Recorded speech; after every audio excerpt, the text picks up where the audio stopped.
D'abord devant des professionnels, je l'aborderai autrement. Là, j'essaye de pouvoir permettre à chacun, surtout qui n'est pas interprété en lingala, que chacun trouve plus ou moins tout ce qu'il faut pour son édification. On va lire quelques textes de la parole de Dieu. Je demanderai au prophète Gratien de lire pour nous Genèse, chapitre 13, verset 2.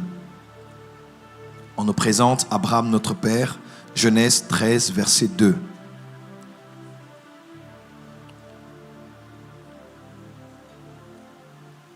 Nous pouvons nous lever, merci. Genèse 13, 2. Genèse 13, 2. Abraham était très riche en troupeaux, en argent et en or. La suite dit quoi? Il dirigea ses marches du midi jusqu'à Bethel, jusqu'au lieu où était sa tente. On va essayer de tous lire Genèse 3, 13, verset 2. On va lire ensemble 1, 2, 3, go. Abraham était très riche. On n'a pas dit Abraham. Abraham. Donc c'était bien avant que Dieu ne puisse changer son nom. Oui. Amen, amen. Déjà en amont, avant le nom que Dieu avait changé, Abraham était très riche en troupeaux, en argent et en or. Si tu es fils d'Abraham, ma prière est que tu sois très riche en troupeaux, en argent et en or. Dis amen bien. Amen. Parce que ça, ce sont les richesses véritables, n'est-ce pas? Yes. On en a parlé hier. Genèse 26, verset 13. On parle de qui ici? Genèse 26. Genèse 26, verset 13. Oui. La Bible dit, on parle de qui? D'Isaac, c'est ça? Isaac, oui. La Bible donc, parle d'Isaac. Isaac fut engendré par Abraham. Ok? On y va? Cet homme devint riche et il alla s'enrichissa de plus en plus, jusqu'à ce qu'il devint fort riche. Cet homme, dont le fils d'Abraham, on dit cet homme devint riche et il alla s'enrichissant de plus en plus jusqu'à ce qu'il devint fort riche. Je lève ma main droite ce soir et je déclare sur toi que ton témoignage soit comme celui d'Isaac, fils d'Abraham. Que tu sois riche, que tu ailles en t'enrichissant de plus en plus et que tu deviennes fort riche. Je dis ici même à Kinshasa, au Congo et en Afrique, au nom de Jésus-Christ. Genèse 30, verset 43. Vous me direz si on parle de qui exactement. Genèse 30, verset 43. La Bible parle de Jacob. C'est de Jacob dont on parle? Oui, la Bible dit ceci. Genèse 30, verset 43. Cet homme devint de plus en plus riche. Il eut du menu bétail en abondance, des servantes et des serviteurs, des chameaux et des ânes. Le Dieu donc d'Abraham, d'Isaac et de Jacob est le Dieu d'alliance. C'est vrai que notre contexte actuel parle beaucoup de combat spirituel. Combat spirituel dans lequel nous tirons beaucoup les patterns, comme on dit en anglais. On tire des faits que l'on retrouve d'Abraham, d'Isaac et de Jacob. Abraham a menti, Isaac a menti, Jacob a menti. Abraham était ceci, Isaac était ceci, et Jacob était ceci. Et on parle des malédictions transgénérationnelles. Il y a au moins une chose dont on doit aussi être conscient. C'est que malgré les liens qu'ils avaient, des choses négatives qui passaient d'Abraham jusqu'à Jacob, mais d'Abraham jusqu'à Jacob aussi passait la bénédiction manifestée par une grande richesse dans leur communauté. Amen. Je décrète et déclare sur toi, puisque le Dieu d'Abraham et d'Isaac et de Jacob que tu pries, a enrichi Abraham, a enrichi Isaac et a enrichi Jacob, puisque nous sommes fils d'Abraham en Jésus-Christ, je décrète et déclare sur toi que la richesse soit ton partage. Amen. Je dis que la richesse soit ton partage. Amen. Parce que l'un des signes de l'alliance avec Abraham, Dieu avait dit, je te bénirai et tu seras une source de bénédiction pour tous les peuples de la terre. N'est-ce pas? Proverbe a dit que c'est la bénédiction de l'Éternel qui enrichit et ne se fait suivre d'aucun chagrin. Yes. Yes. Il y a une différence entre la richesse et la bénédiction. Come on. Je peux dire quelque chose? Yes. Il y a une différence entre la richesse et la bénédiction. Tous ceux qui sont bénis sont ouverts à la voie de la richesse. Mais tous ceux qui sont riches ne sont pas forcément bénis. La différence entre la richesse et la bénédiction de la richesse, c'est la suite du verset qui dit « Et ne se fait suivre d'aucun chagrin. Celui qui est riche souffrira de chagrin. Mais celui qui est riche de la bénédiction de l'Éternel ne souffrira d'aucun chagrin. Amen. En d'autres termes, celui qui est riche n'a pas forcément tout ce qu'il faut dans sa vie pour jouir de la richesse. Yes. Il est riche, mais il n'a pas sommeil. Il est riche, mais il est stressé. Il est riche, mais il a des cachets qu'il prend à chaque instant pour se déstresser. Il est riche, mais il est malade. Il est riche, mais il a des règles comme un homme. Quelqu'un peut dire amen comme une femme. On peut dire amen. Mais quand c'est l'Éternel qui bénit,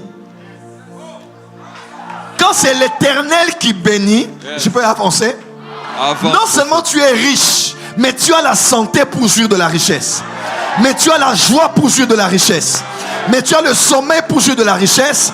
Et tu as l'éternité pour jouir de ta richesse sur la terre. Amen. Et ce que j'aime, on dit c'est la bénédiction, pas de Dieu, mais de l'Éternel. Come on, come on. Est-ce que je peux avancer? Avance, pourquoi on précise de l'Éternel? Parce que l'Éternel est intemporel. L'Éternel vit au-dessus du temps. Yes. C'est dans le temps qu'on a inflation. Yes. C'est dans le temps qu'il y a crise économique. Yes. C'est dans le temps que l'Ukraine et la guerre sont en l'Ukraine et la Russie sont en guerre et qui influencent le gaz et le pétrole du monde. Mais ceux qui sont connectés à l'Éternel, là il n'y a ni ombre ni variation de temps. Là où le soleil n'a pas d'influence, là où les lois de la bourse n'ont pas d'influence, je décrète et déclare, ta richesse sera connectée à l'Éternel. On ne dira pas 2022, il y a eu la crise qui s'est fait suivre de la guerre à cause du Covid-19 en amont. Laisse-moi te dire, quand tu es connecté à l'Éternel, qu'il y ait guerre ou pas, crise ou pas, c'est la bénédiction de l'Éternel qui enrichit. Et ne se fait suivre d'aucun chagrin. Que le Dieu d'Abraham te bénisse, que le Dieu d'Isaac te bénisse, que le Dieu de Jacob te bénisse. Ton amen n'est pas ici. Je dis que le Dieu d'Abraham te bénisse. Amen. Je dis que l'Éternel, le Dieu d'Abraham te bénisse. Amen. L'Éternel, le Dieu d'Isaac te bénisse. Amen. Et l'Éternel, le Dieu de Jacob te bénisse. Amen. Laisse que ceux qui s'aiment dans cette parole, que la grâce d'Abraham soit la vôtre, que la grâce d'Isaac soit la vôtre. Soyez de plus en plus riches comme Jacob, en menu bétail en abondance, et des serviteurs et des servants, dont des employés et des employés, des chameaux et des ânes, des camions et des bus, des taxis et des remorques. Recevez cela en cette saison dans le nom suprême de Jésus. Dis avec moi, je reçois, je reçois, je reçois. Je reçois, je reçois. Dis avec moi, moi aussi. Je suis fils d'Abraham. Je pense à cette femme qui était courbée dans la synagogue. Lorsque Jésus l'a vue, Jésus a guéri cette femme. Et les gens disent, mais pourquoi tu fais une chose pareille? Il dit, elle aussi, elle est fille d'Abraham. J'aimerais parler à quelqu'un dont le compte en banque est courbé. J'aimerais parler à quelqu'un dont les économies sont courbées. J'aimerais parler à quelqu'un dont la montée financière de sa vie en cette saison est en train d'être courbée. Puisque toi aussi tu es fille d'Abraham. Puisque toi aussi tu es fils d'Abraham. Yes. Que Dieu brise cette courbature. Que Dieu redresse tes finances. Amen. Que Dieu redresse la tête de ton compte en banque. Amen. Je dis reçois cela au nom de Jésus. Au nom de Jésus. La mort et la vie sont au pouvoir de la langue. Si la vie est dans ma langue, je la libère ce soir. Amen. Je la libère dans tes poches, dans ton cadre, dans tes cartes bancaires. Je libère la vie, je libère la vie. La Bible déclare, je confirme la parole de mon serviteur et j'accomplis ce que prédisent mes envoyés. Est-ce que tu crois que je suis son serviteur? Est-ce que tu crois que je suis son envoyé? Laisse que ce que je dis sur toi soit oui et amen. Au nom de Jésus. Dis avec moi, je suis riche. Je suis riche. Plus fort. Je suis riche. Allez, commence à marcher dans la salle. Commence à déclarer pendant 1 minute, 60 secondes. Déclare, je suis riche. Je suis riche. Je suis riche. Déclare-le. Je suis riche. Proclame-le. Je suis riche. Confesse-le. Je suis riche. Je suis riche. Parle sur ta famille. Je suis riche. Parle sur ton entreprise. Je suis riche. Parle. Je suis riche. Parle. Je suis riche. Parle. Je suis riche. Parle. Je suis Même vous qui en direct, tapez cela sur les commentaires. Je suis riche. Je suis riche. Je suis riche. Je suis riche. Je suis riche. C'est vrai, riche en humilité. Je suis riche. Riche en bonnes œuvres. Riche en onction. Riche en bonté. Riche en compassion. Riche en loyauté. Mais en cette saison, je suis riche financièrement, riche matériellement, riche des richesses véritables, riche des richesses injustes, Au nom de Jésus-Christ. Light. In the name of Jesus. In the name of Jesus. Si tu le crois, commence à acclamer. C'est ton partage.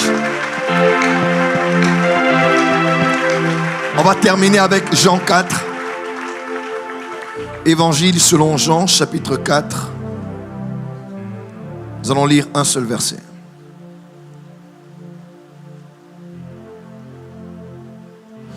Verset 22. Jean 4, verset 22. Jean chapitre 4, verset 22. Vous adorez ce que vous ne connaissez pas. Peux-tu lire le verset qui vient juste avant? Verset 21. Femme, lui dit Jésus, crois-moi, l'heure vient où ce ne sera ni sur cette montagne, ni à Jérusalem que vous adorerez le Père. 22. Vous adorez ce que vous ne connaissez pas. Nous adorons ce que nous connaissons, car le salut vient de Juifs. Dis avec moi, le salut vient des Juifs. Père, bénis ta parole ce soir. Inspire-moi et sers-toi de ma petite vie pour apporter quelque chose de consistant et de considérable, d'historique, qui va marquer la fin d'une saison et le début d'une autre dans la vie de mon frère et de ma sœur. Sers-toi de ma vie, Seigneur, ce soir, par ton esprit, au nom de Jésus-Christ. À nous la grâce et à toi les actions de grâce à jamais, au nom de Jésus-Christ. Amen. Merci, mettez-vous dans la présence de Dieu. Si c'est possible, on peut acclamer. On peut acclamer.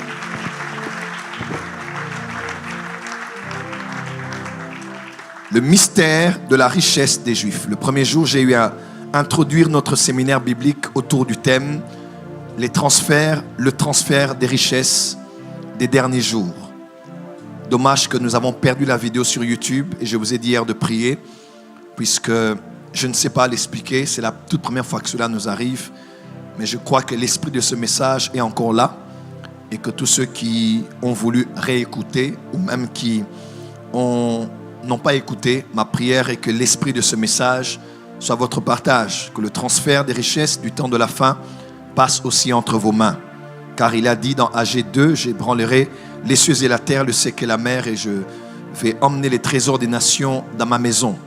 L'or et l'argent sont à moi, dit l'Éternel, et la gloire de cette dernière maison sera plus grande que celle de la première. J'ai cité la Bible, n'est-ce pas? Je crois que Dieu va ébranler, il va secouer les nations, c'est ce qu'on voit aujourd'hui, crise ici, pandémie là-bas, tout ce qui se passe dans le monde, Dieu est en train d'ébranler les nations, de les ébranler dans leur fondement, dans leur fondation. Aujourd'hui, nous assistons à un renversement de situation. Il y a un transfert de pouvoir. Les grandes nations ne sont plus celles qu'elles étaient. Aujourd'hui, on dirait qu'il y a de nouvelles puissances. Il y a de nouveaux regroupements économiques qui se forment dans le monde. Les pôles de pouvoir sont en train de changer dans notre monde. Même les nations africaines, regardez bien, 20 ans passés, il y a des nations dont on ne parlait pas, mais qui sont incontournables de nos jours. Il y en a aussi d'autres qui étaient très puissantes, comme la RDC à l'époque de Mobutu, Zaïre. N'oubliez pas, nous ne devons pas aussi être amnésiques. Généralement, nous les Africains, nous avons tendance, quand on parle d'un ancien leader politique, nous parlons beaucoup des méfaits. Nous parlons beaucoup des mauvaises choses qui ont été faites. Mais rappelez-vous, à l'époque de Mobutu, il fut un temps où la nation était vraiment en pleine hégémonie. Quand il parlait à la tribu des Nations Unies, tout le monde voulait le ressembler. Tombalbaye, dont nous avons une rue qui porte son nom ici. Tous les chefs d'État du Tchad, de la Gambie, de la Zambie, de partout, tout le monde prenait modèle Mobutu à cause de sa gestion, de sa puissance et du niveau où il avait même emmené notre monnaie à être pratiquement semblable au dollar à l'époque. À l'époque, on quittait l'Afrique du Sud pour venir se soigner ici. À l'époque, nous avions des banques très puissantes. Nous avions des hommes et des femmes d'affaires congolais, zaïrois très puissants. Mobutu avait aussi fait de grandes choses dans notre nation. Quelqu'un peut dire Amen. Le monde est en train de changer aujourd'hui. Et par la grâce de Dieu, je crois que la RDC de notre génération est sur une lancée qui va choquer le monde entier. Parce qu'au-delà d'un leadership, au-delà des hommes, il y a un Dieu qui a un plan pour ce pays et qui est en train de le poursuivre malgré nous. Quelqu'un peut dire Amen? Mais qu'à cela ne tienne, j'aimerais parler d'un peuple. J'ai parlé d'abord le premier jour du transfert des richesses des derniers jours. Le deuxième soir, nous avons un service prophétique. Je n'ai pas pu le contrôler. Et le troisième jour, hier, c'est-à-dire, nous avons parlé de qu'est-ce que l'argent. Amen, amen. Et nous avons été bénis par ce message, n'est-ce pas? Qu'est-ce que l'argent? Nous avons dit que l'argent n'est pas ce qu'on appelle la monnaie. C'est un terme qu'on utilise généralement pour parler de la monnaie. Toute monnaie est de l'argent, mais tout argent n'est pas une monnaie. Puisque l'argent est universel et la monnaie est nationale ou régionale. On en a parlé hier. Je vous recommande de suivre l'enseignement. Il a été très très riche. Alors ce soir, j'aimerais parler d'un peuple. Un peuple qui s'est démarqué de tous les peuples du monde. Qui est devenu, après la Deuxième Guerre mondiale, une nation. Une nation dont on a reconnu la légitimité. Et à l'époque même, on dit dans les statistiques que près de 600 000 Juifs étaient rentrés en Israël, au Moyen-Orient, à la veille du rebâtissement de la nation, ou bien de l'établissement de la nation. C'était en accord avec la prophétie de Ézéchiel chapitre 37, lorsqu'on parle des ossements desséchés. Généralement, nous les chrétiens, nous utilisons ce texte pour parler du fait que c'est l'armée du temps de la fin, ou bien c'est l'église du temps de la fin. L'église qui est disséminée, Dieu va ramener les gens pour élever une armée. À vrai dire, ce texte ne nous concerne pas. Nous l'utilisons avec violence et par la foi. Mais ce texte parle d'Israël, qui allait naître de nouveau, qui allait naître comme une nouvelle nation. N'est-ce pas, dans Isaïe, il avait dit, est-ce qu'une nation peut-elle naître en un jour? Oui. Après des années, hors de son territoire, les Juifs sont rentrés enfin chez eux et ils sont devenus une nation. Amen. Et cette nation, dès lors, et même bien avant ça, jusqu'à ce jour, est une nation tout à fait particulière. Un proverbe juif dit, une sagesse juive dit ceci.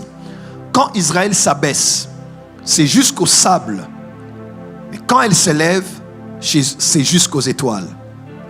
Je répète, quand Israël s'abaisse, c'est jusqu'au sable. Quand elle s'élève, c'est jusqu'aux étoiles. Ils ont raison de le dire parce que dans leur histoire, depuis que leur peuple existe par leur père Abraham, jusqu'à ce jour, ce peuple a connu des hauts et des bas. Il n'y a jamais eu un peuple au monde qui ait survécu autant, c'est-à-dire T-E-M-P-S, je parle du temps, en ayant été hors de son territoire, en ayant été mixé avec d'autres peuples, en ayant perdu son centre cultuel, le temple, en ayant été hors de sa terre. Aucun peuple n'a survécu à cela. Et les peuples qui n'existent plus jusqu'aujourd'hui, on connaît les empires, n'est-ce pas? Les empires perses, babyloniens, romains, grecs. On a beaucoup de civilisations comme ça. Mais depuis que les Juifs ont été, jusqu'aujourd'hui, ils ont survécu. Ils ont gardé leur langue, bien qu'elle s'est modifiée un tout petit peu, mais c'est la même. Ils ont retrouvé leur terre, dans le récit que j'ai donné, lors de la fondation de la nation d'Israël, et ils ont gardé leur culture. Et jusqu'à ce jour, ils peuvent être ceux qu'ils sont. Ce n'est pas un peuple parfait, mais il est aimé de Dieu. Et il a été choisi par Dieu pour être le prototype par lequel Dieu bénira les nations de la terre. C'est un peuple qui n'est même pas 1% de la population mondiale. Mais aujourd'hui, que vous le vouliez ou pas, c'est le peuple qui contrôle le monde. Il contrôle les États-Unis. Il contrôle l'Europe. Il contrôle l'Afrique. Ils ont même la même mise dans ce qui a un lien avec notre continent. Et que dire même de notre pays? Ils sont là. Amen, amen. Il y en a de bons, il y en a de mauvais. Mais Dieu a dit, bénis soient ceux qui vont te bénir et maudits soient ceux qui vont te maudire. Avec Israël, nous en tant que peuple prophétique, nous ne partageons pas la tribune de faire des débats analytiques sur ce qu'ils font de bien ou de mal. Notre raison à nous en tant qu'Église, c'est de prier pour eux et c'est de les bénir. Quelqu'un peut dire Amen? Dis avec moi, je bénis Israël. Car Dieu a dit qu'il bénira quiconque bénira Abraham et il maudira quiconque maudira Abraham. Si tu le crois, acclame très fort.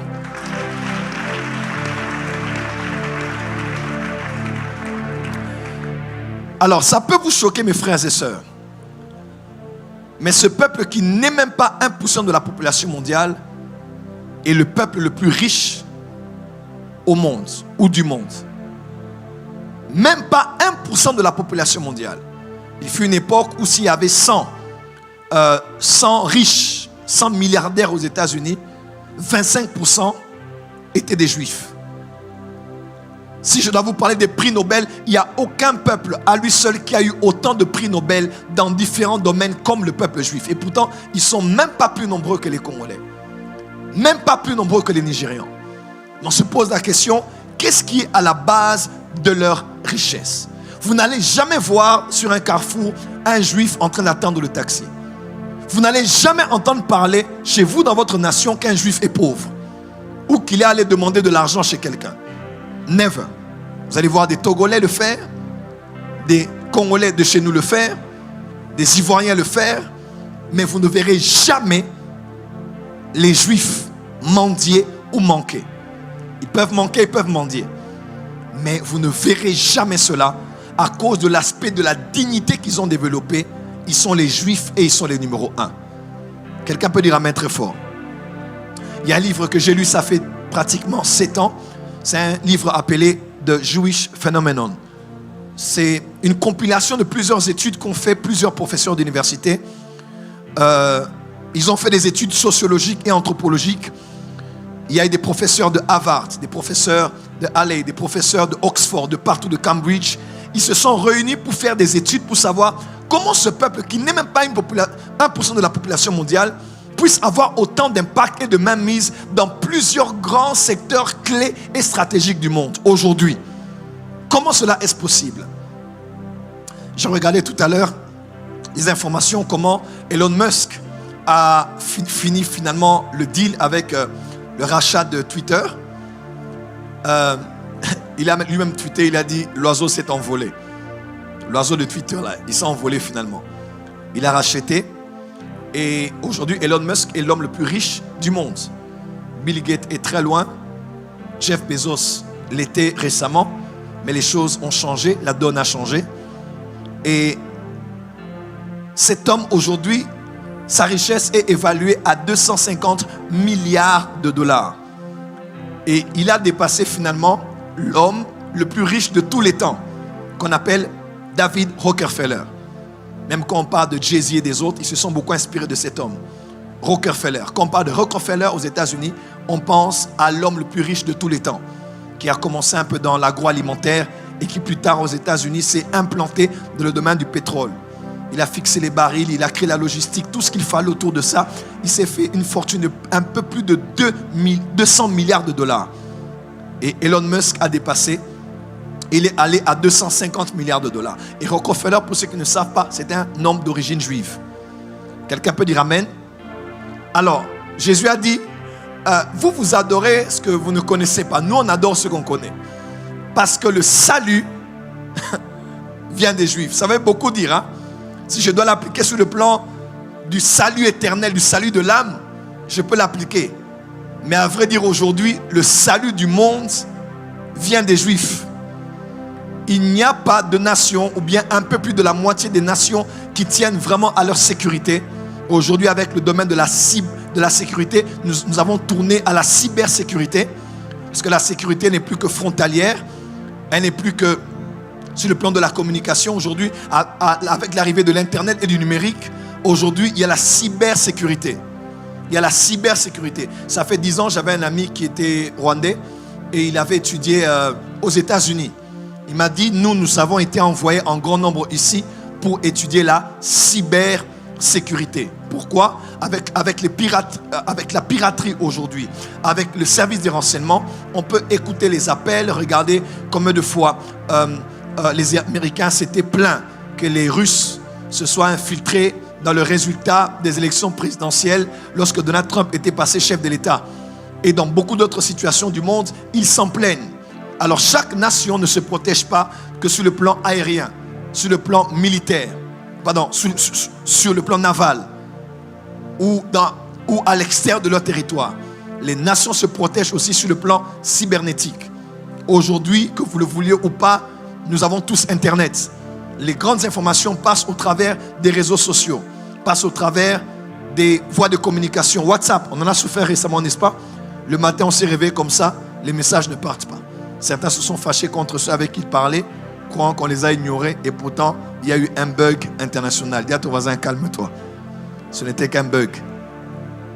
Et beaucoup de gens se sont réfugiés sur Telegram.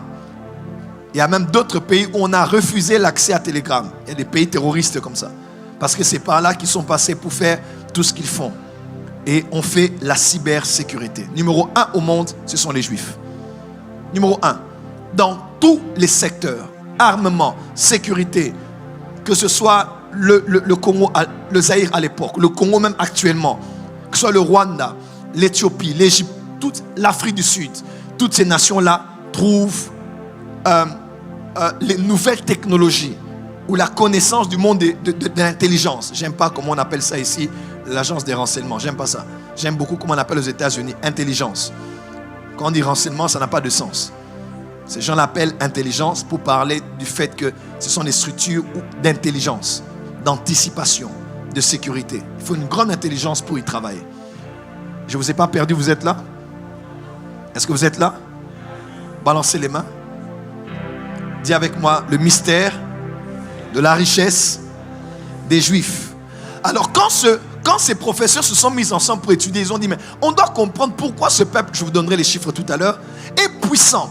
Ils sont riches, ils ont l'argent, ils ont tout ce qu'il faut. Mais qu'est-ce qui fait que ce peuple aujourd'hui, ils ne sont même pas plus nombreux que les Chinois, mais ils sont le peuple le plus puissant au monde. Vous savez, je l'ai toujours dit, le premier pas de l'homme intelligent, c'est l'imitation.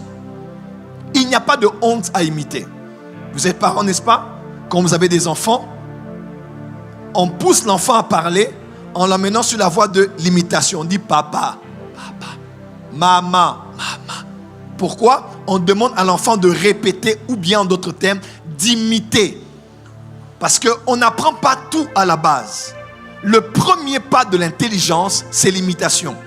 On apprend à nos enfants à articuler, à parler, à marcher, à s'habiller, à manger. Tout ce que les enfants font, ils le font parce qu'ils ont imité. Et même jusqu'à aujourd'hui, regardez bien, même si vous n'avez pas beaucoup aimé votre père ou votre mère, vous finissez par les ressembler. Parce qu'on finit par ressembler à ceux devant quoi on a été exposé. Regardez quelque part, vous parlez comme votre pasteur. Vous parlez comme votre père, comme votre mère. Parce que c'est le premier pas de l'homme intelligent. Et même les nations qui se sont construites ou même qui se sont reconstruites après des crises, n'ont pas inventé la roue. Ils sont allés, ils ont étudié l'histoire du monde. Ils ont étudié les peuples qui ont eu les mêmes problèmes qu'eux, qui sont sortis des crises et qui sont devenus des modèles de développement, des puissances émergentes, des puissances économiques. Ils ont appris de ces nations et eux aussi, ils ont commencé à monter. Pourquoi Dubaï est ce qu'elle est aujourd'hui? Dubaï est ce qu'elle est parce que Dubaï, c'est une mayonnaise. C'est une salade. C'est une salade du chef. Quand tu vas à Dubaï, tu vois presque tout parce que avant de bâtir Dubaï, ils ont vu l'Europe. Ils ont vu le Moyen-Orient. Ils ont vu l'Asie. Ils ont vu les États-Unis. Ils ont pris comme modèle tous ces pays. Et quand vous y allez, l'architecture est mi-occidentale, mi-orientale. C'est le mélange de beaucoup de choses. Toutes les nations qui se sont développées, et même la RDC, si elle doit se développer, elle ne doit pas tirer exemple forcément de ce que le Zaïre était à l'époque. C'est simple. Il faut choisir en Afrique, en Europe ou ailleurs, une nation qui a fait ses preuves et qui s'est développée. Et commencer à imiter ce que les autres font. Mais ici, je vous présente la nation principale que nous devons imiter. Parce qu'elle est citée dans le livre saint que nous tenons, qui s'appelle la Bible. Dis avec moi, le mystère de la richesse des Juifs. Encore le mystère de la richesse des Juifs. Ils sont tellement puissants, il y a plus de Juifs hors de leur pays que les Juifs qui sont dans leur pays. Il semble que ces chiffres ont quand même changé, ça fait quelques années. Et un homme d'État que beaucoup de gens connaissent, qui a été à la base d'un grand scandale qui a bougé le monde. Je parle ici de monsieur DSK, de ministre Strauss-Kahn. qui est juif, pour ceux qui ne savent pas. Cet homme disait ceci, il disait, au sujet de leur diaspora, il disait, je considère que tout juif de la diaspora et donc de France doit partout où il peut apporter son aide à Israël. C'est d'ailleurs la raison pour laquelle il est important que les juifs prennent des responsabilités politiques. En somme, dans mes fonctions et dans ma vie de tous les jours, à travers l'ensemble de mes actions, j'essaie d'apporter ma modeste pierre à la construction d'Israël. Les juifs chez eux, ils sont puissants. Hors de leur territoire, ils sont très puissants. Ils ont une diaspora puissante qui envoie des millions chaque année dans leur pays. Parce que les Juifs sont très attachés à leur terre. Amen, amen. Amen, amen. Et notamment les Juifs qui sont aux États-Unis, qui sont extrêmement nombreux. Ils sont de grandes puissances économiques. Ils sont dans toutes les sphères aux États-Unis, surtout. Et c'est eux qui, dans tout ce qu'ils font, comme cet homme disait, ils construisent leur pays. RDC, c'est très simple. Apprenez des meilleurs. Et des modèles qui sont des meilleurs. Et c'est très simple. Imitez tout simplement. Dis à ton voisin, il n'y a pas de honte à imiter. Quelqu'un m'a posé la question, prophète, comment tu prêches? J'aimerais bien prêcher comme toi. Je dis, c'est simple, imite-moi. C'est simple. L'apôtre Paul a dit, imitez-moi comme moi j'imite Christ. Moi, quand j'ai commencé à prêcher, j'imitais beaucoup l'apôtre Paul Mutombo dans mes introductions. Parce que c'est un homme qui introduit magistralement ses sermons. Et aujourd'hui, si j'aime beaucoup les introductions, vous voyez comment j'ai introduit. Je n'ai pas encore prêché, mais j'ai planté le décor. J'ai appris ça de lui. Il faut apprendre des meilleurs. Il faut apprendre de ceux qui excellent dans la vie. N'apprends pas des médiocres. L'excellence est le résultat des deux yeux fixés sur une excellence. Travaillons du jour au jour pour finalement dépasser le maître. C'est être excellent. Vous devez être excellent dans votre manière de vous coiffer, de parler, de vous habiller, de marcher. Vous devez dire à ton voisin, sois excellent. L'excellence n'est pas liée à l'argent. L'excellence n'est pas liée au budget. L'excellence est liée à un état d'esprit. L'excellence est liée à la vie qui tient compte de tous les détails. Un des synonymes de l'excellence, c'est les détails. Quelqu'un qui est excellent, tu verras, même dans les plus petits détails, il a veillé à ce que telle chose soit là. Mais quand quelqu'un est seulement médiocre, il fait seulement à partir de ce soir, comporte-toi comme un millionnaire. Hein? Comporte-toi comme un milliardaire. Ce message, c'est pour t'emmener à un certain niveau de possession financière et matérielle que tu auras. Et il y a certains niveaux de la vie qui requièrent certains comportements. Tu ne peux plus marcher le chewing-gum n'importe où, parler n'importe comment, avoir une démarche n'importe comment. Quelqu'un peut dire amen? Même lorsque Joseph devait rencontrer Pharaon, on l'a préparé. On l'a lavé, coiffé, on a préparé pour qu'il... Quelqu'un peut dire amen? Même quand Jésus est ressuscité, on dit sur le lit sur lequel il dormait, on avait bien plié les draps. Dis à ton voisin, tu t'es réveillé. As-tu arrangé le lit?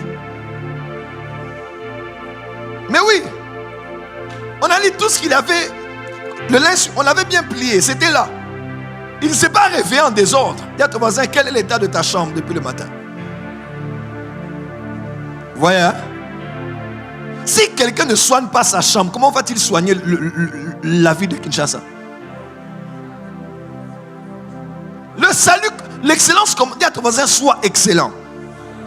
Pourquoi je parle de l'excellence? Parce qu'il y a des montants qui vont arriver. Ces genres de montants vont attirer certaines catégories de personnes. Tu ne peux plus marcher comme tu marchais avant, parler comme tu parlais avant, être en retard comme tu étais avant, faire n'importe quoi comme tu faisais avant. Il y a certains niveaux qui requièrent un certain niveau d'éthique, de déontologie, de protocole, de présentation physique. Il amène bien. Regarde ton voisin, dit bonsoir, excellence. Tu es à l'église, mais tu es assis comme quelqu'un qui est devant la télé. Non, sois excellent. Tu es un enfant de Dieu, tu as pris ta douche, peut-être tu n'as pas pris parce que tu viens du boulot, tu t'assois bien à l'église. C'est pas tu es à l'église. Même quelqu'un qui s'intéresse à toi va te regarder, va dire ça c'est Tchanana. Dis à ton voisin excellence. Je vois Dieu t'emmener des millions et des milliards. Je vois Dieu attirer vers toi des personnes qui ont des millions et des milliards. Il y a des choses que tu dois laisser qui ne ressemblent qu'à la dernière saison. La nouvelle saison là qui arrive, oh my God. La nouvelle saison là qui arrive requiert une excellence terrible. Même sur tes réseaux sociaux, ne mets plus n'importe quoi. Ce qui attire, c'est ce qui est rare. Ce que tu ouvres WhatsApp de quelqu'un, il a mis 30 posts. 40, je ne sais même pas comment regarder ce qu'il a mis. Il veut dire tout à la fois. Des fois, les posts des gens ressemblent à l'état de leur pensée. Dis à ton voisin, sois excellent. Dis à ton voisin, sois excellent. Dis à ton voisin, sois excellent. Je prophétise pour quelqu'un, les millions arrivent. Je dis, les millions arrivent. Je te parle comme ton père, je te parle comme ton prophète. Le Dieu que je sers a dit, il envoie l'argent dans les mains de ses enfants.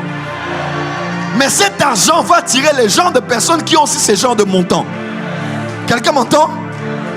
Mais c'est le temps d'être excellent. On ne dit pas non, on dit juste de veiller aux détails, d'être excellent.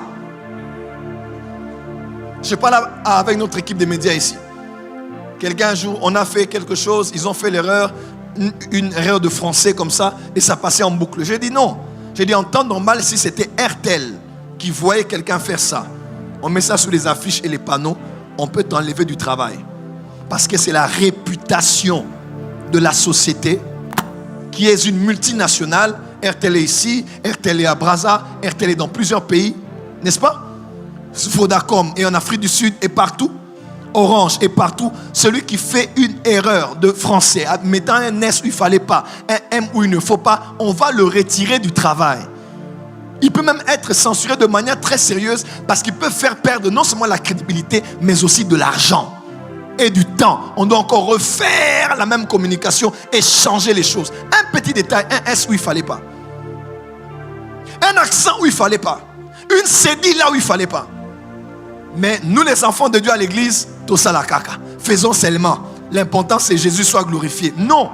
L'excellence qu'on voit dans des avions avec des hôtesses, c'est l'excellence qu'on doit voir chez les protocoles de nos églises. L'excellence qu'on voit dans ceux qui travaillent dans le protocole d'État, c'est l'excellence qu'on a trouvée chez les protocoles de l'église. Tu n'as pas dit amen? La comptabilité qu'il y a dans les sociétés publiques, c'est la comptabilité qu'on a trouvée bien meilleure même dans la comptabilité de nos églises. Dis à ton voisin, il faut l'excellence dans l'église. Dis à ton voisin, les millions arrivent. Deviens excellent. Est-ce que tu le crois? Est-ce que tu le veux? Est-ce que tu le sens? Est-ce que tu t'y engages? Acclame bien, bien, bien, bien, bien.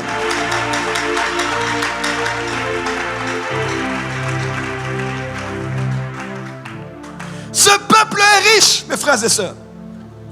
Abraham, notre père, est le père de 3 fils. Abraham est le père d'Ishmaël. Abraham est le père d'Isaac. Abraham est le père de Jésus. Comment? Abraham a mis au monde 3 fils, pas 2.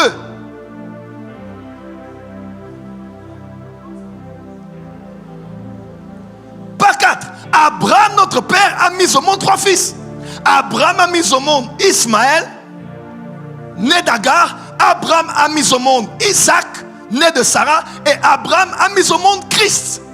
Matthieu 1, verset 1. Généalogie de Jésus. Fils de David et fils d'Abraham. Fils de David par rapport à la royauté et fils d'Abraham par rapport à la promesse. Qui est le père de Jésus? C'est Abraham.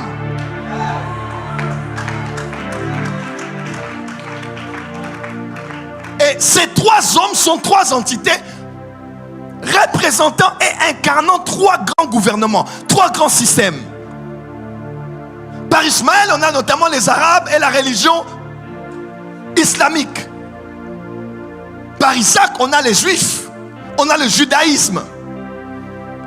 Et par Jésus, on a le christianisme. Donc 3 religions qui viennent d'Abraham, notre père, qui sont à la base du sein d'Abraham et surtout qui croient en un Dieu monothéiste. Son prophète Mahomet est un seul Dieu, Allah. Les Juifs aussi. Selon Deutéronome, ils disent que l'Éternel est Echad. L'Éternel est un. Dans leur schéma Israël, c'est ça. Et on a de l'autre côté, la Basova, la Kadabashaka. De l'autre côté, on a Jésus-Christ et le christianisme, où nous croyons qu'il y a un seul Dieu. La vie éternelle, c'est qu'on sache que tu es, qu'on connaisse que tu es le seul vrai Dieu et Jésus-Christ que tu as envoyé. Éphésiens chapitre 4, il n'y a qu'un seul Dieu, un seul baptême. Un seul, dis avec moi, un seul Dieu. La foi en un Dieu, le monothéisme, vient d'Abraham. Et ce que j'aime, c'est que ces nations nées d'Abraham, ces fils nés par ces nations, par Abraham, sont non seulement à la base des religions les plus grandes et les plus influentes du monde aujourd'hui, mais surtout, ces trois ont reçu un héritage spécial d'Abraham qu'on appelle la bénédiction. Les fils d'Abraham ont eu l'héritage d'Abraham, la bénédiction d'Abraham. Isaac a la bénédiction d'Abraham. Ismaël a la bénédiction d'Abraham. Jésus-Christ a la bénédiction d'Abraham. Et nous sommes bénis. Hein? Nous sommes fils d'Abraham par Jésus-Christ. Comme Jésus-Christ est le premier-né d'entre plusieurs frères, il est notre grand frère. Il nous a pris. Et puisqu'il est fils d'Abraham, quand on a cru en lui, il nous a insérés dans la famille d'Abraham. Dis à ton voisin, moi aussi, je suis fils d'Abraham. Prophète Gratien, Galates. Galates. Aujourd'hui, j'enseigne. Dis avance, prophète. Avance, prophète. Dis avance, prophète. Avance, prophète. Wouh! On est dans Galates 3.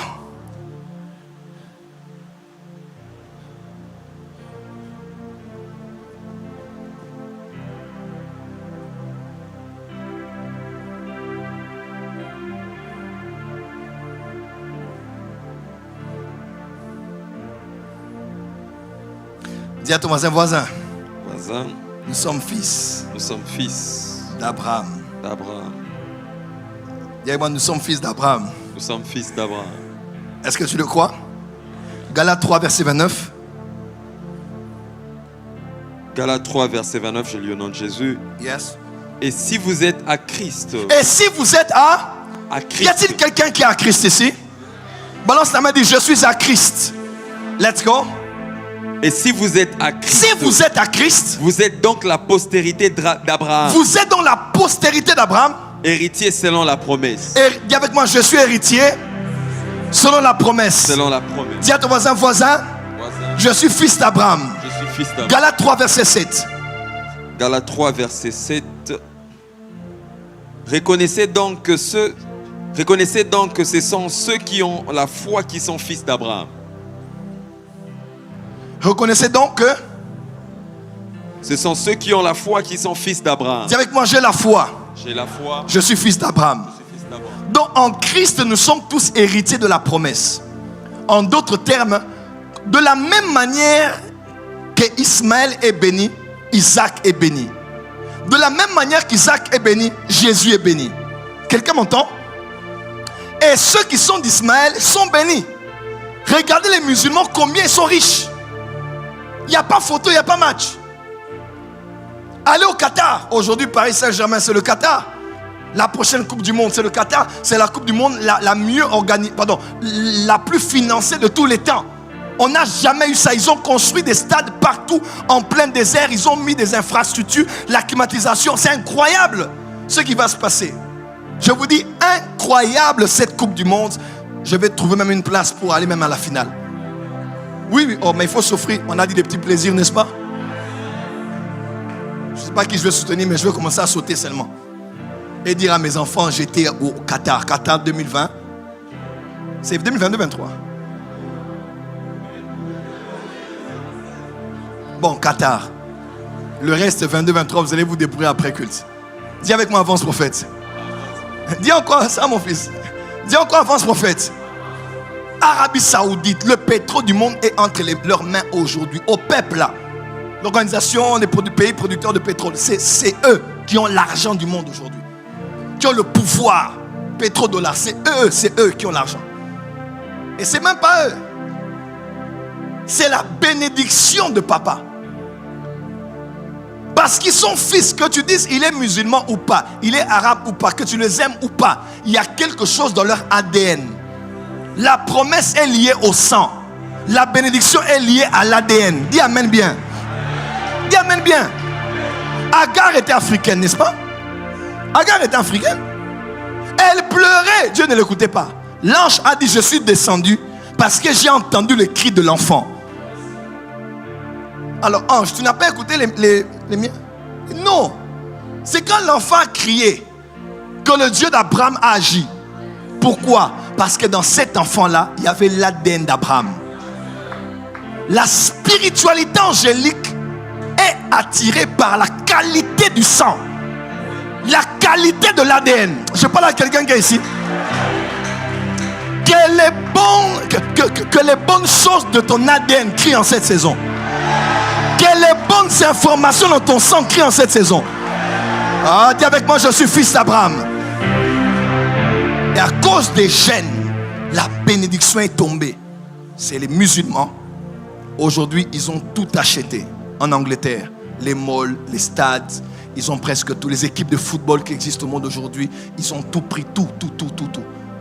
Le gouverneur, je pense, de Londres ou de Manchester, tous ces gens-là sont des musulmans. Les aéroports, n'en parlons pas. Les grandes communautés aujourd'hui qui se font beaucoup d'argent en Afrique. Les Indo-Pakistanais, les Libanais sont des musulmans. Et tu vas respecter. Quelqu'un peut dire amen? Tu peux dire amen? Dis avec moi, c'est la bénédiction d'Abraham. On peut avancer? Est-ce que vous savez que le scribe qui a écrit le Coran là, de Mahomet, est celui, il était un ancien juif. Pardon, il était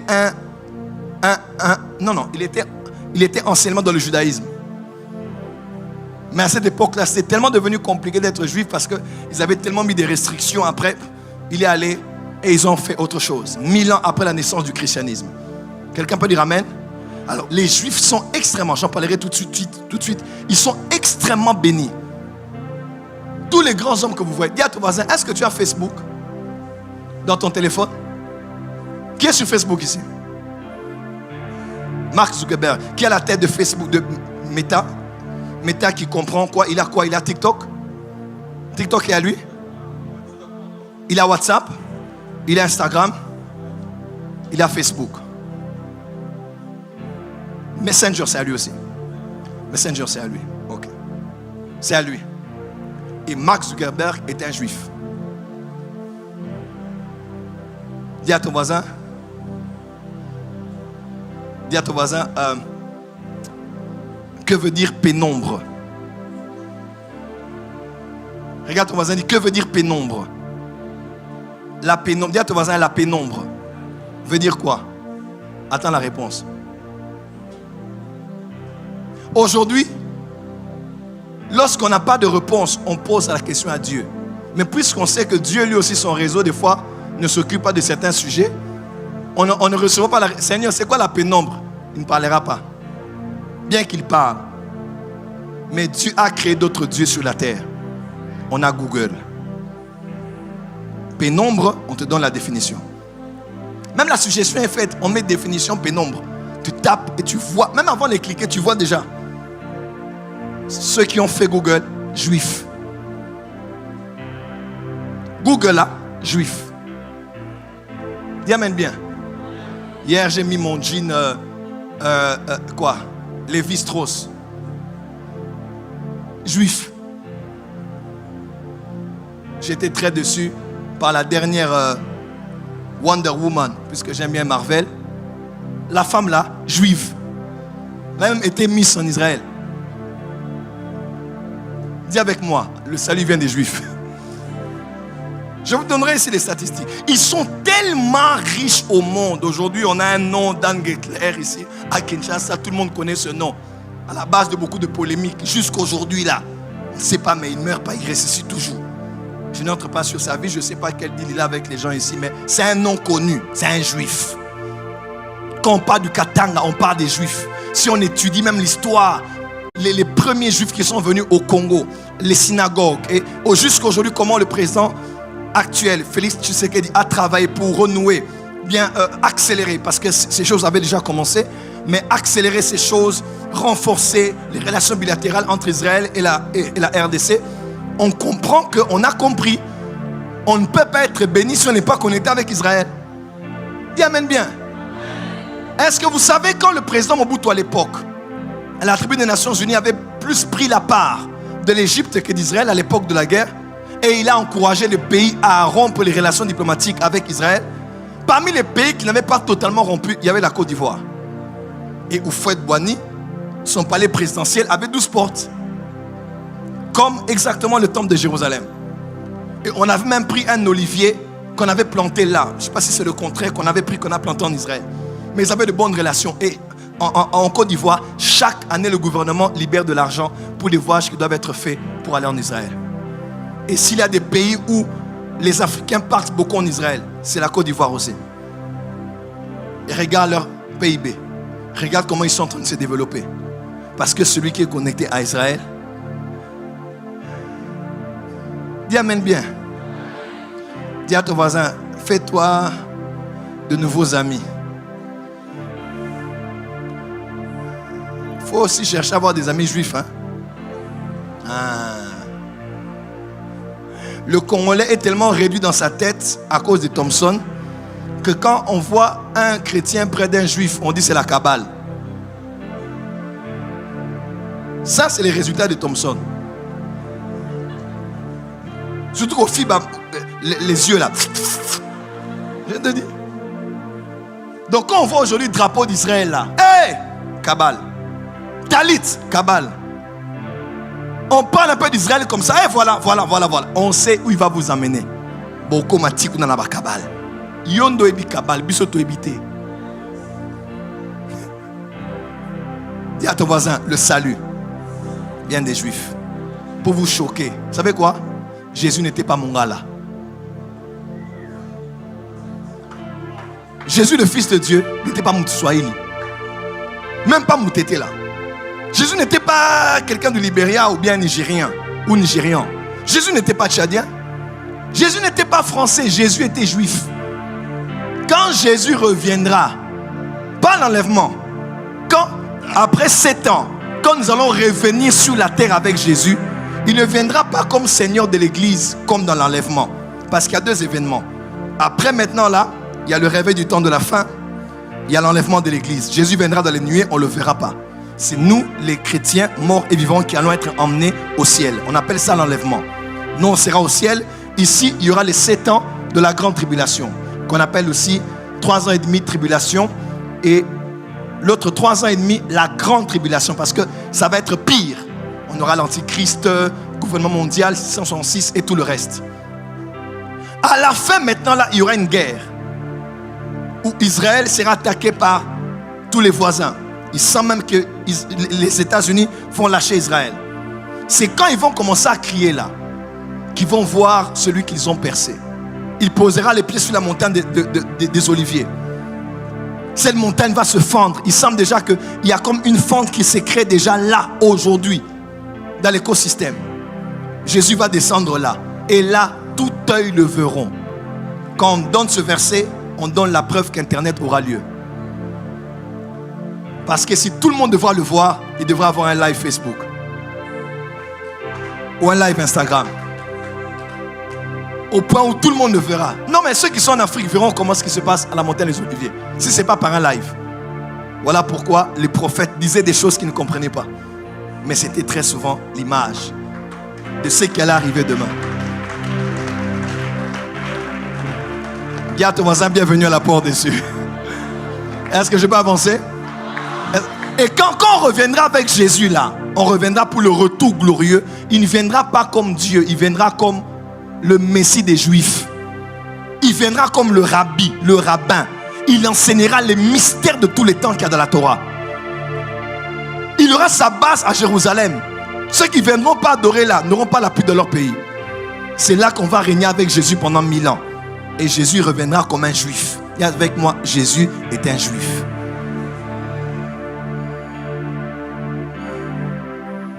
Maintenant là, tu le parles en Swahili et en Chiluba. Le temps viendra, il n'écoutera que l'hébreu. Oui. là, Israël est totalement juif. Les Juifs pensent au Messie qui va venir. Il va révéler les mystères de la Torah de tous les temps. Ça va être terrible. Pendant 1000 ans, on va staffer et on va nous disperser dans le monde. On va prendre, les uns vont prendre là-bas, Cape Town, d'autres vont régner à... Moi, c'est surtout Los Angeles. La ville des anges déchus. Moi, Los Angeles, Beverly, là où il y a les étoiles. Là. Moi, maintenant, mes étoiles vont être partout avec mon nom, le nom de mes enfants, tout ça. Dis amen très fort. Dis à ton voisin, nous allons régner sur la terre avec Christ. Dis avec moi, avec un Christ juif. Rabbin. Acclamez.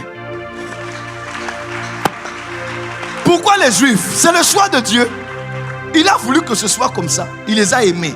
Nous aussi, nous les aimons, les bénissons. Ils ne sont pas parfaits, mais nous les aimons parce que Dieu les a aimés. Quelqu'un peut dire amen très fort. Est-ce que je peux avancer? Maintenant, je commence mon message.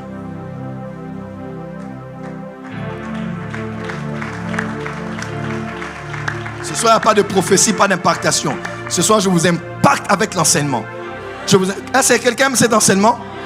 Dis à ton voisin, le temps de monter est arrivé. Connecte-toi. Dis à ton voisin, connecte-toi au mystère de la richesse des Juifs. Est-ce que tu le crois? Acclame bien plus fort. Alors, quand les professeurs de Harvard et d'ailleurs ont étudié, ils ont arrivé à une conclusion. La seule conclusion qu'ils ont eue était celle-ci. Après les avoir étudiés, comment ils font pour être puissants, forts, riches, intelligents, ils ont dit non. Et ils ont regroupé ça en une seule réponse. La clé de la richesse des Juifs au monde est attachée à leur culture. Culture qui est liée à leur religion. Je répète, toutes les études anthropologiques, sociologiques ont dit concernant les Juifs. On a compris aujourd'hui, après avoir tout étudié de leur histoire, dans le passé, le présent, même les prévisions du futur, on a compris que ces gens réussissent parce qu'ils ont une culture différente. Culture qui se transmettent de génération en génération. Qu'ils ont perpétué, gardé. Et culture qu'ils ont eu essentiellement de la Torah et d'autres livres ou même d'autres traditions juives. Traditions juives. Ils ont dit non, c'est un peuple différent à cause de leur culture qui est attachée à leur religion. Est-ce que je peux avancer? Écoutez-moi très bien. Quand on parle de culture, on parle aussi de mentalité. La culture est cristallisée par la mentalité d'une personne ou la mentalité d'un peuple. Et un peuple, excusez-moi, une nation n'est pas plus grande que la mentalité de son peuple. Écrivez-moi cela. Une nation, aucune nation n'est plus grande que la mentalité de son peuple. Aucune ville n'est plus grande que la mentalité de ses citoyens.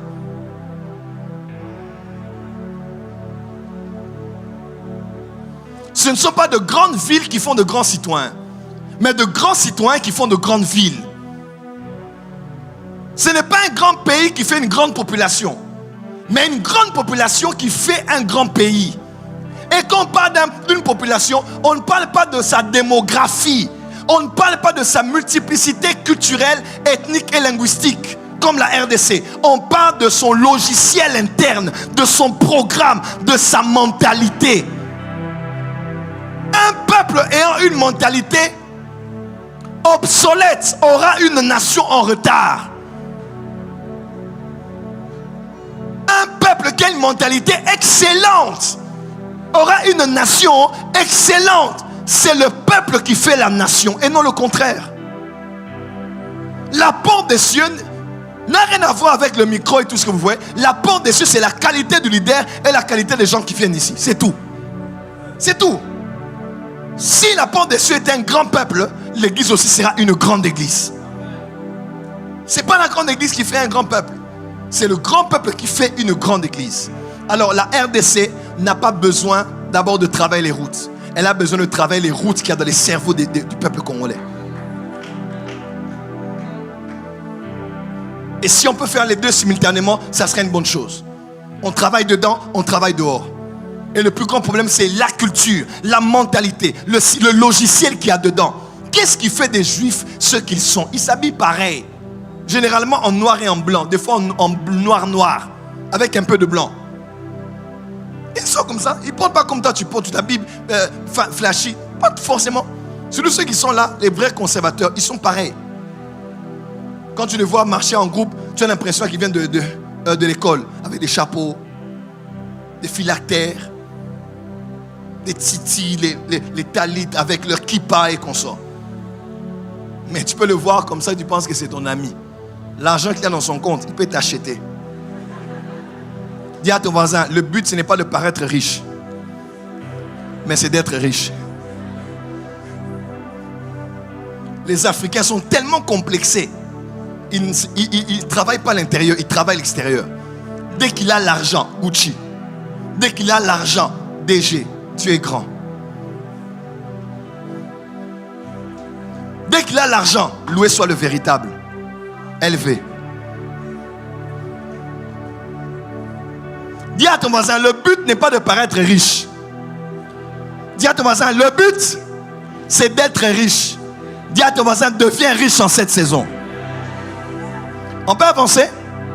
C'est leur mentalité. Alors, cette mentalité a été composée par beaucoup de choses. Il y en a tellement. Je vais le sortir ça dans un livre qui paraîtra prochainement dans l'année prochaine. Vous m'encouragez pour cela?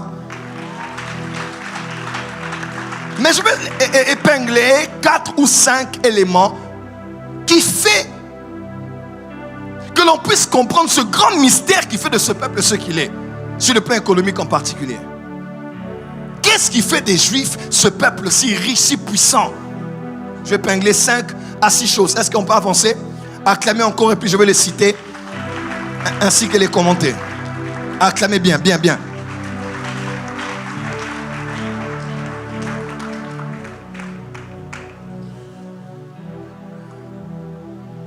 La toute première des choses que j'aimerais épingler.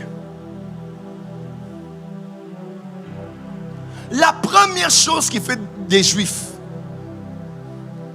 cette communauté puissante dans le monde aujourd'hui qui détient tous les records battus de tous les secteurs, de toutes les sphères. La première des choses, écrivez cela avec moi.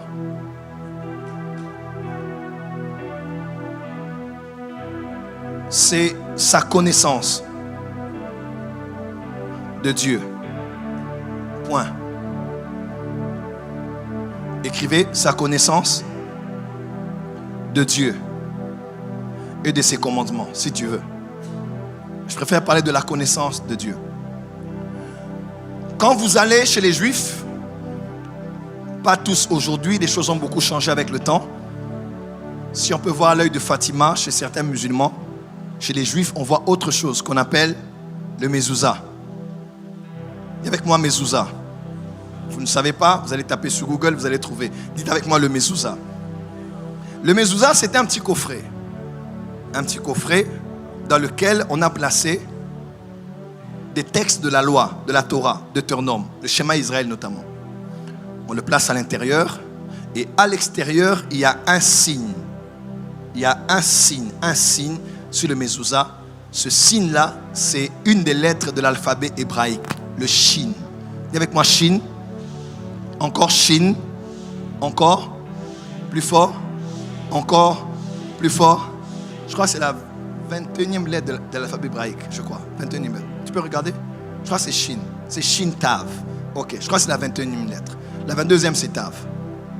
Dites avec moi Shin. Encore Shin. Donc quand le juif, il prend ce mezouza, il le met devant la porte. Quand le juif sort, il regarde, il voit le mezouza, Shin, schéma Israël.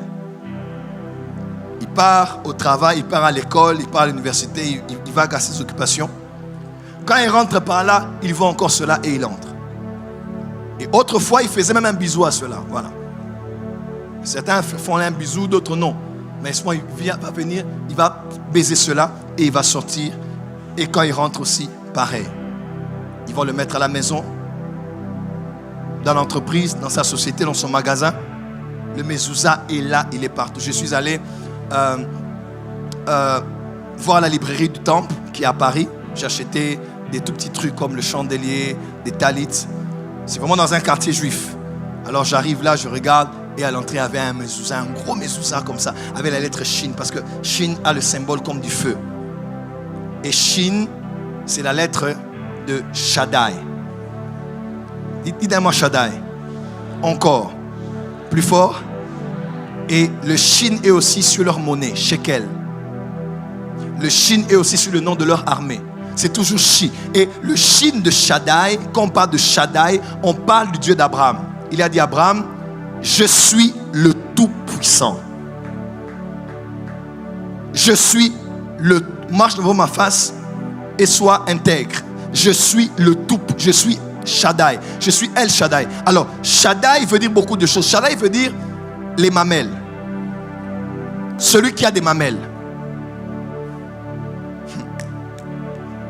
Shaddai veut dire les mamelles ou celui qui a des mamelles. Parce que Dieu est celui qui nous porte dans ses mains et qui pourvoit à nos besoins comme une mère le fait pour ses enfants. Tu peux dire amen bien? Mieux que ça? Dis à ton voisin, Dieu me prend en charge. Alors, quand un juif veut aller au travail, il a la conscience de celui qui pourvoit à tous ses besoins. El Shaddai veut dire non seulement le Dieu tout-puissant, mais aussi le Dieu tout-suffisant. Dans Jérémie, il est écrit, je suis l'Éternel. Y a-t-il quelque chose d'étonnant pour moi? Une autre version dit, y a-t-il quelque chose de trop difficile pour moi? Rien n'est trop difficile pour lui, parce qu'il est le tout-puissant. Job a dit, je reconnais que tu peux tout. Il n'y a aucun livre de la Bible où on parle beaucoup de Shaddai en hébreu, comme Job. Je reconnais que tu peux tout et que rien ne s'oppose à tes desseins. Parce que Job a reconnu que Dieu est le Tout-Puissant. On a présenté la création, les hippopotames, les crocodiles, les constellations, les zodiaques, tout l'univers. Yeah! Non, tu es trop fort. Je reconnais que tu peux tout. Pardon, j'ai parlé comme un fou. Dis à ton voisin, Dieu est le Tout-Puissant. Quand un juif quitte sa maison et va au travail, il va avec la conscience de El Shaddai. Celui qui s'est révélé, oh my God, qui s'est révélé à Bethel. La porte des cieux est née de la révélation de El Shaddai. Il a dit à Jacob, je suis le Tout-Puissant. Je suis le Dieu de ton père Abraham. Lisez ça, vous allez voir. Il s'est révélé comme El Shaddai. Le Shin de Shaddai, ils l'ont mis même sur le shekel. Leur monnaie est puissante à cause d'El Shaddai. Leur armée est puissante à cause. Regardez leur nom, c'est à cause de Shaddai. Ainsi, ils appellent Dieu l'Éternel, le Dieu des armées. Yahweh Sabaoth.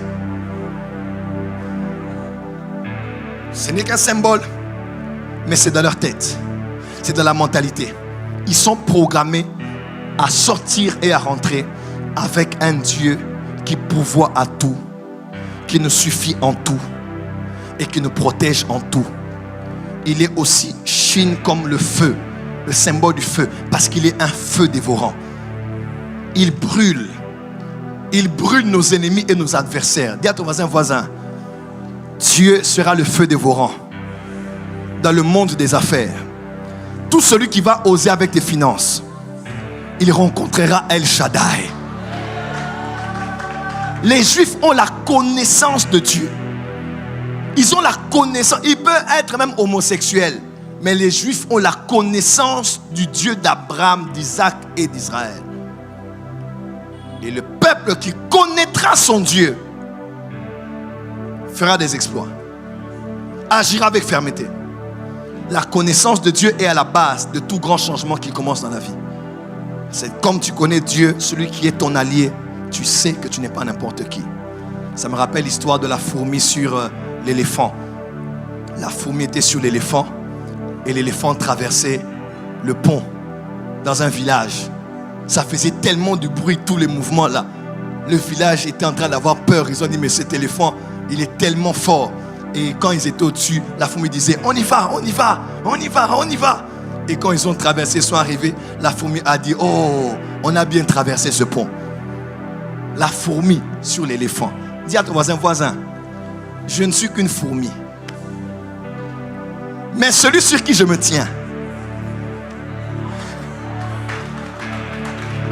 Et comme la fourmi a fait des exploits avec l'éléphant, le psalmiste dit, avec Dieu, nous ferons. Frère, quand tu connais Dieu, le Tout-Puissant, tu n'auras pas peur de certains montants. Tu ne seras pas intimidé par certains deals. On te dit, là, il y a 2 millions de dollars à bouffer. Tu dis, bombe la poitrine, redresse ton dos, dit. Bombeo, kebayo. Va avec assurance dans le travail. Et dis-toi que je vais remporter cette commission. On va gagner ce marché. Parce que celui qui est en moi est plus fort que celui qui est dans ce monde. Avec Dieu, je fais des exploits. Oh, dis amen bien. Même quand ces combats sont grands comme Goliath, je dirais à Goliath et à la partie adverse, n'ayez pas peur, soyez calme. Soyez calme. Aujourd'hui même, je couperai votre tête. Je vais la livrer aux oiseaux du ciel. Pourquoi? Parce que celui qui est en moi, même si je suis petit, il est la majorité. Voyez le grand Dieu. Voyez les grandes opportunités. Voyez le grand montant. Voyez grand. J'aime beaucoup ce que Catherine Kuhlman disait. Elle disait, je n'ai pas une grande foi. Tous les miracles que vous voyez là, je n'ai pas une grande foi. Kuhlman disait, je n'ai pas une grande foi, mais j'ai une petite foi en un grand Dieu. Oh my God, je ne sais pas à qui j'ai parlé ce soir. L'importance n'est pas la taille de ta foi. L'importance est sur qui as-tu placé le curseur. Sur qui as-tu placé l'objectif. Sur qui as-tu placé la flèche de ta foi. Est-ce que quelqu'un croit en un grand Dieu? Ne dis pas ce grand Dieu comment grand est ton problème, mais dis à ton problème combien grand ton Dieu. Ne dis pas à ton Dieu combien sont grandes ses dettes, mais dis à tes dettes combien grand ton Dieu. Je peux répéter ce que j'ai dit ici? Lève-toi d'abord que je te le répète. Ne dis pas à Dieu combien est grand ton problème, mais dis à ton problème combien est grand ton Dieu.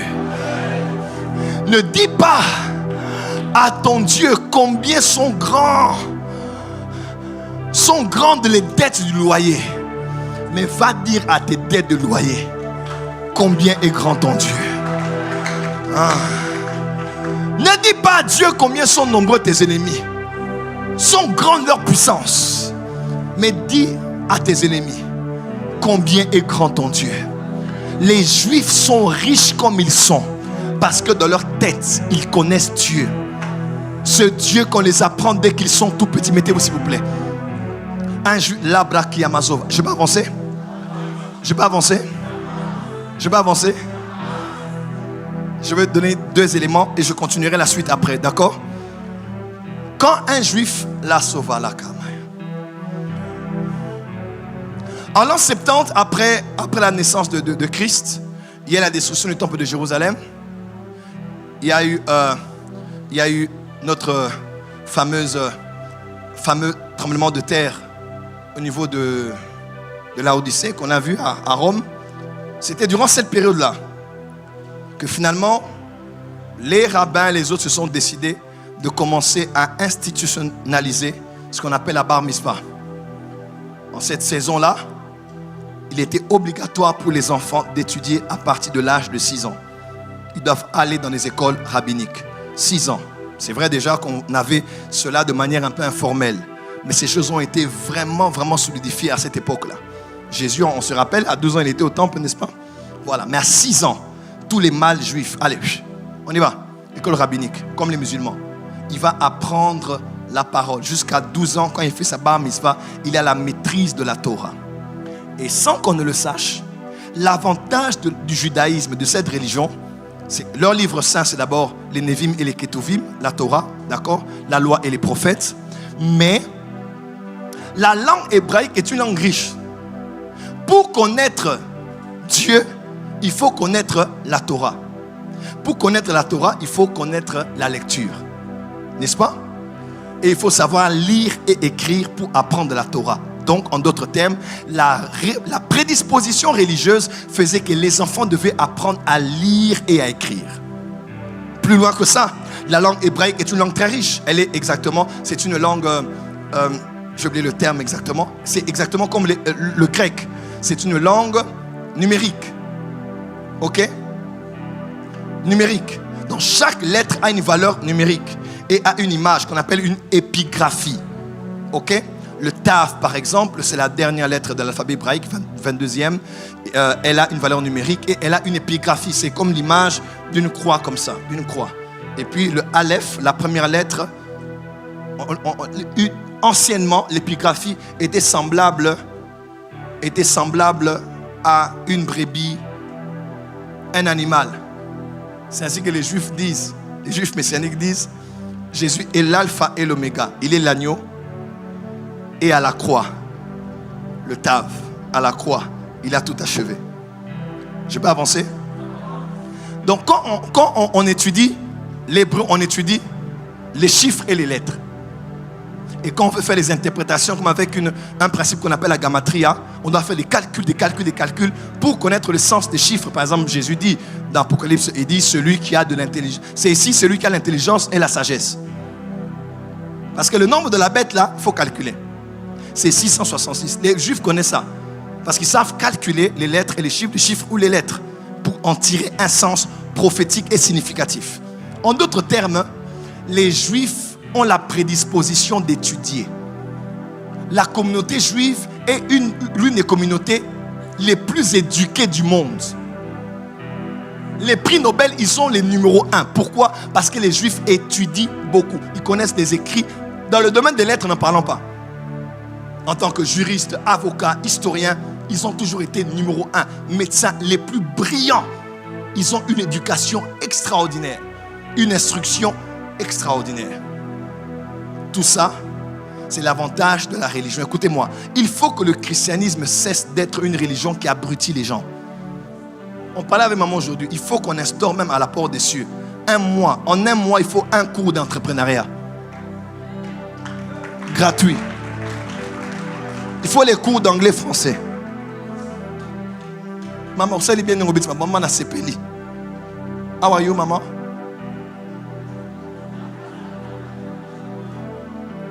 Acclamez pour notre mamie.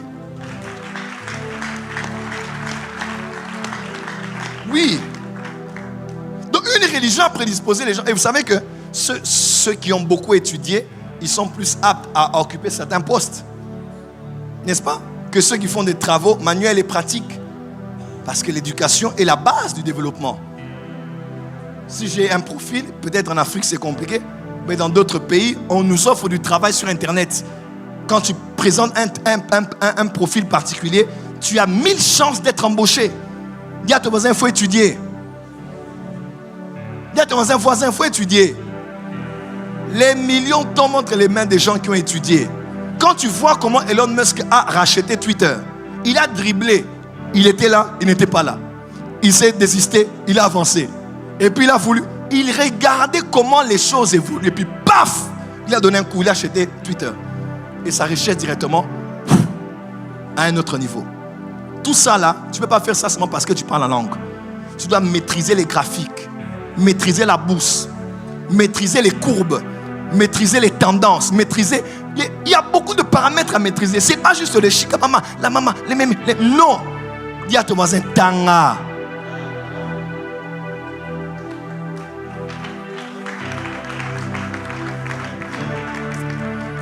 Dis à ton voisin, allons à l'école, allons à l'école. Regarde, dis voisin, allons à l'école. Je ne t'entends pas, dis voisin, allons à l'école. Change de voisin, dis voisin, allons à l'école. Dis à ton voisin, voisin, continue l'école. J'ai vu une maman dernièrement qui a plus de 60 ans qui rentre à l'école. Je dis, maman, tu veux quoi? Elle dit, je vais apprendre. Je vais apprendre, ça va t'apporter quoi dans la vie? Elle dit, j'ai un cerveau, je dois le meubler. Il y a des gens qui ont des cerveaux très aérés. Le vent passe, le vent sort, comme une maison qui n'a pas de salon. Il faut charger ton cerveau. À un moment, tu as tellement de connaissances que tu mets ta tête dans l'eau froide. Comme on faisait à l'université. Tu sors pour doser un peu. Tu as trop accumulé. Tu dois faire transpirer ton cerveau. Ton cerveau doit transpirer plus que tes biceps. Tu dois lire, tu dois écrire, tu dois... Papa, il faut lire. Il faut apprendre. Vous savez qu'on parle de l'argent des systèmes bancaires là?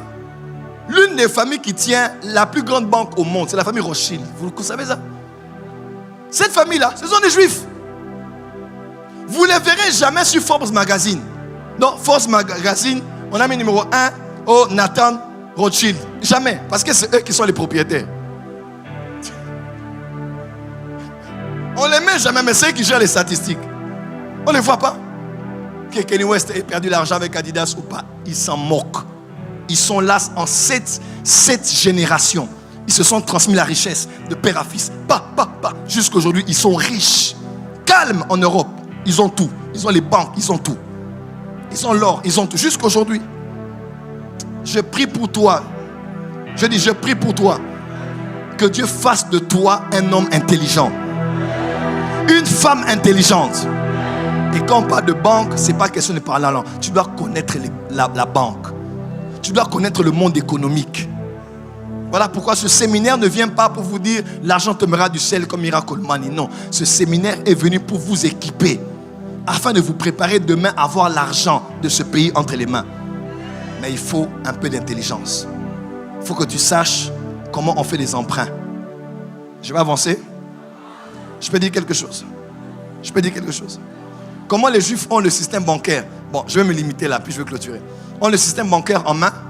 C'est parce que à l'époque, quand les chrétiens, vous savez, les chrétiens n'avaient pas le droit autrefois de prêter l'argent avec intérêt.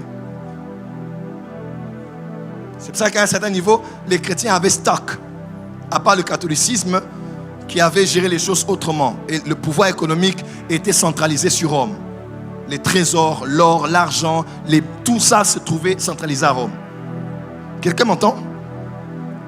Mais les Juifs pouvaient, parce que la loi de Moïse disait, vous allez prêter à plusieurs et vous n'allez pas emprunter. Et quand on parle de ce verset-là, on parle de la banque, micro-projet. N'est-ce pas?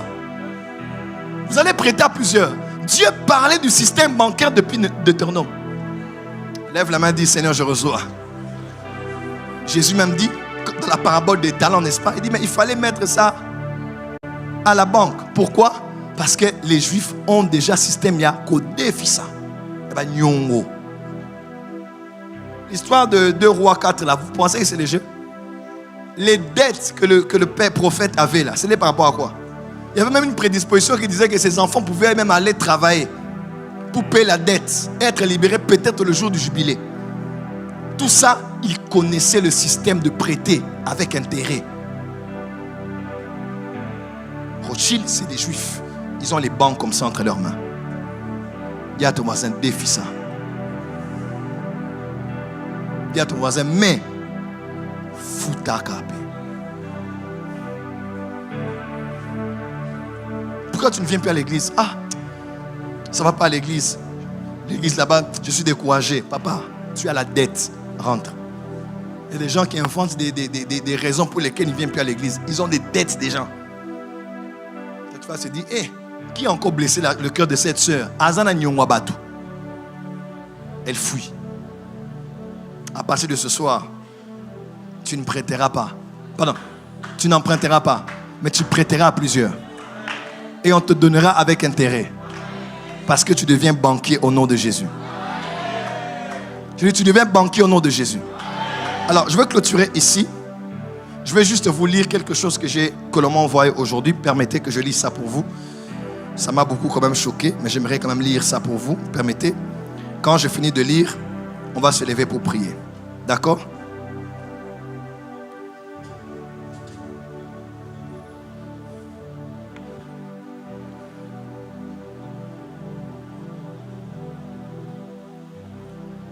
On parle des transports aériens. Je n'ai rien vérifié.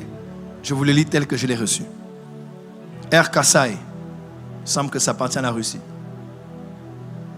CAA, Belgique. Surf Air, Indien. Excusez-moi, soyez indulgents, je n'ai pas vérifié les informations. BTP, Sinohydro, Chine.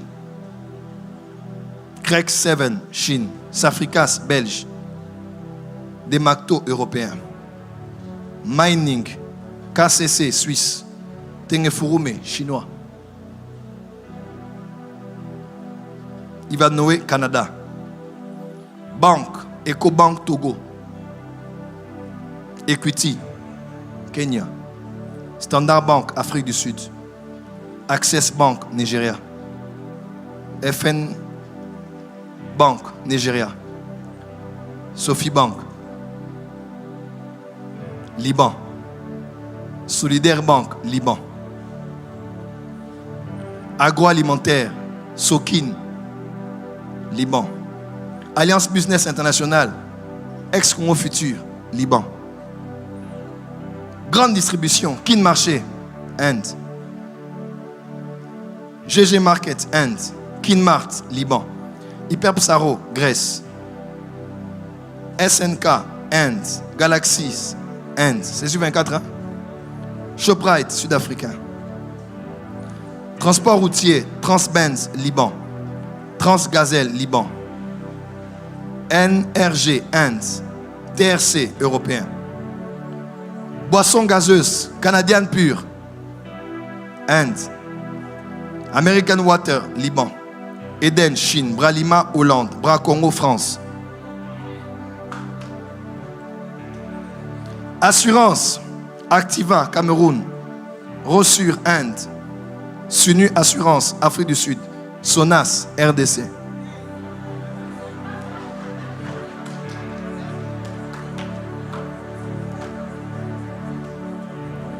Je ne ferai pas de commentaires. Meubles, Orca, Liban. Kitea, Maroc. Communication, Vodacom, Sud-Afrique, UK. Airtel, Inde. Orange, France. Africell, américain, libanais. Je vous laisse tirer les conclusions. Que Dieu vous bénisse.